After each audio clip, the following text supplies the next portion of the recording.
Olá pessoal, como vocês estão? Hoje eu vou contar aqui para vocês os detalhes de um crime que envolveu a família de uma atriz muito famosa. Ela foi inclusive testemunha do pai nesse caso e hoje eu vou contar para vocês o caso em si, o que ela testemunhou, por que ela testemunhou e o desfecho dessa história. Aproveita e já deixa o like que ajuda muito na divulgação do canal e deixa nos comentários se vocês querem mais histórias desse tipo por aqui. E agora, bora pro vídeo. No dia 7 de novembro de 1970, Augusto Gallo, procurador de justiça, suspeitando que sua mulher, a professora de filosofia Margot Proença Gallo, era infiel, ele marcou o encontro na residência do casal para decidirem sobre a separação. Eram 16 horas quando ambos iniciaram uma discussão, quando Gallo desferiu 11 golpes de faca na esposa, matando-a na hora. Em seguida, deixou a residência dirigindo seu carro, levando a arma do crime. Ficou 11 dias foragido e depois se apresentou à polícia. Augusto Carlos Eduardo da Rocha Monteiro Gallo e Margot Proença Gallo são os nomes dos pais da atriz Maitê Proença. Na época em que tudo aconteceu, Margot tinha 37 anos, mas aparentava ter menos idade e era professora de filosofia, e Augusto era procurador de justiça há 17 anos. O casal morava em Campinas, em São Paulo, e além de Maitê, tinham outros 2 filhos. O filho mais velho do casal, o Zusa, foi adotado pelo Augusto quando ele ainda era solteiro. O casal vivia entre brigas e discussões, e 4 dias antes do crime, segundo o depoimento que Augusto deu à polícia, o que aconteceu foi o seguinte. Às 18 horas, a empregada da casa anunciou que o jantar estava servido, mas Margot disse que teria que sair e voltaria em 5 minutos. Como todas as terças-feiras, o jantar era servido exatamente no mesmo horário, porque Gallo saía em seguida para dar aula, ele estranhou a atitude da mulher e resolveu segui-la. Margot foi ao correio postar uma carta. Gallo se aproximou do guichê por trás da mulher e conseguiu tomar a carta da mão dela no momento em que a funcionária se preparava para recebê-la. A Margot reagiu, tentando retomar a carta e a rasgou ao meio, mas ele pegou o pedaço da carta que ficou na sua mão e colocou no bolso. Margot ainda tentou recuperar a outra metade e chegou a rasgar o bolso da calça do marido, mas não conseguiu. Quando Gallo abriu a carta, ele descobriu que tratava-se de uma carta de amor que Margot tinha escrito para o professor Yves Gentilhame. O Yves era francês e ele tinha estado em Campinas dando um curso que Margot participou. E o Gallo lembrou que nesse período em que o professor permaneceu na cidade, as discussões entre o casal tinham aumentado.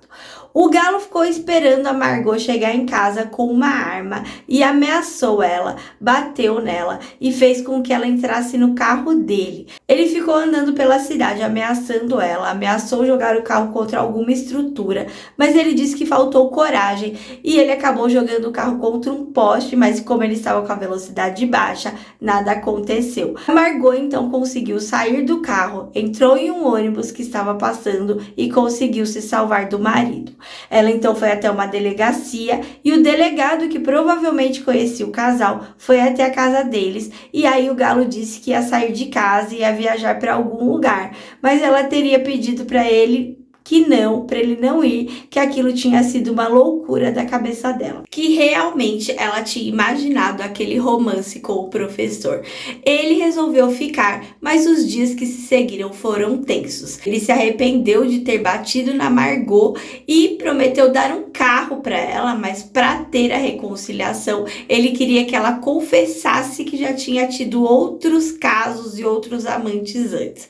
Ela negava que tinha tido casos fora do casamento. E aí, uma empregada do casal chamada Zenilza disse para o Gallo que o Yves tinha ido na casa deles quando o Gallo estava viajando.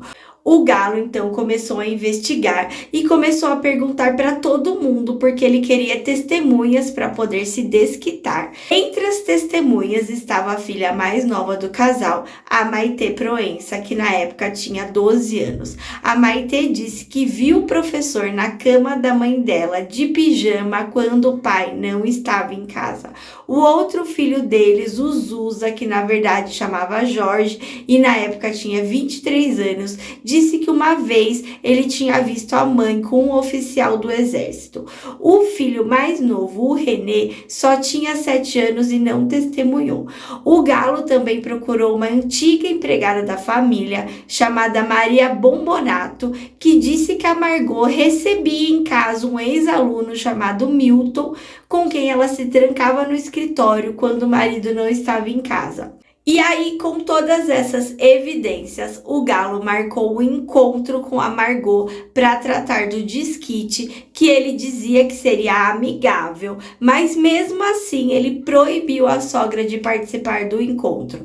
Na data marcada, ele chegou e encontrou Margot na porta. Os dois entraram na casa e começaram a discutir então sobre quem ficaria com os filhos.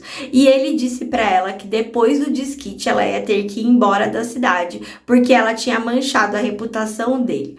Ela não concordou com as imposições dele, disse que ele estava preso às antigas convenções sociais e, segundo o depoimento dele, ela teria confessado os casos que ela teve com outros homens. E nesse momento, ele pegou a faca que estava em cima de um armário e desferiu 11 golpes na mulher. Galo fugiu e se apresentou à polícia 10 dias depois, dizendo que estava arrependido, mas sem consciência de culpa. Cerca de 40 testemunhas foram ouvidas no inquérito policial e no processo crime instaurado contra Eduardo Galo. Um ex-aluno de Margot prestou depoimento e disse que ela o assediava, mas ele se sentia amedrontado e evitou relacionar-se com ela. Ele provou o que disse entregando ao delegado um bilhete de amor que ela tinha escrito. A sociedade de Campinas ficou dividida, mas teve quem defendesse Margot. Uma das testemunhas que foi ouvida no inquérito disse que ela tinha um comportamento discreto e era honesta e que jamais permitiu a aproximação de outros homens. A testemunha disse que o marido tinha um ciúmes doentio e disse que o professor Gentiliame tinha dormido na residência da Margot porque ele bebeu em uma festa que tinha acontecido na casa dela e acabou dormindo em um dos cômodos, e que a Margot teria ficado com os outros convidados e não com o professor. Outras testemunhas também confirmaram os ciúmes doentio do Galo. Um ex-aluno da Margot, Alcides Celso Vilaça, compareceu espontaneamente à delegacia de polícia para dizer que por muito tempo ele tinha sido amiga da professora, que ela era uma pessoa que ele admirava muito, mas que eles nunca tiveram nenhum tipo de intimidade e que ela nunca se insinuou para ele. Ele garantiu que Margot era fiel ao marido e ele disse que ela desconfiava que ele tinha amantes. O Augusto Galo foi a júri popular ao invés de ser julgado pelo Tribunal de Justiça e ele queria que isso acontecesse porque ele sabia que o júri popular ia julgar de forma emocional e poderiam perdoá-lo e de fato ele foi absolvido.